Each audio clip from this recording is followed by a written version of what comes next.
বাইকটা স্মুথ আছে, হ্যান্ডি। বাইকটা 300 সিসি অনুযায়ী এতটাও ভারী না, এটা আপনারা রাইড দিলে বুঝতে পারবেন। এটার কমফোর্টটা অনেক সুন্দর। বাইকটার মনোশক সাসপেনশন এবং সামনের যে সাসপেনশন আছে দুইটাই অনেক সুন্দর, দুইটাই আমার কাছে অনেক ভালো মনে হয়েছে।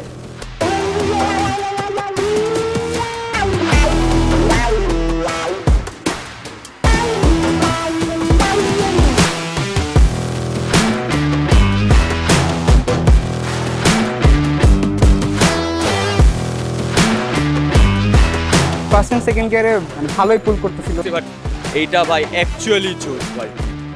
অ্যান্ড বিল কোয়ালিটি বলতে গেলে বিল কোয়ালিটিও জোস। অ্যান্ড প্রচুর মানে অনেকের ধারণা থাকে না লাইক যে 300 সিসির গাড়ি একটু ভারী হবে বা কমফোর্ট জোন থাকবে কিনা।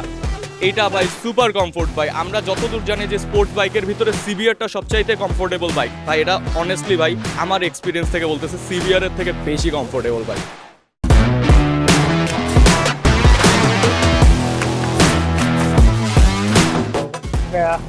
আমার কাছে অনেক বেশি স্মুথ লাগছে, বিশেষ করে ক্লাসটা। আর রেডি পিকআপও অনেক বেশি ভালো লাগছে। আর সব থেকে বেশি ভালো লাগতেছে এটা লুক বলা যায় আমার কাছে। আর টিএফটি মিটারটা, বাইকের যে ইয়েটা টর্ক, এটা অনেক হাই, এটা মানে ফিল করার মতো হাই। অবভিয়াসলি এটা 300 সিসির বাইক, বাট স্টিল আমার কাছে এটা বাইকটা অনেক টর্কি মনে হয়েছে। for daily commute, I think this is the best one. Overall, it's a pleasant experience for me.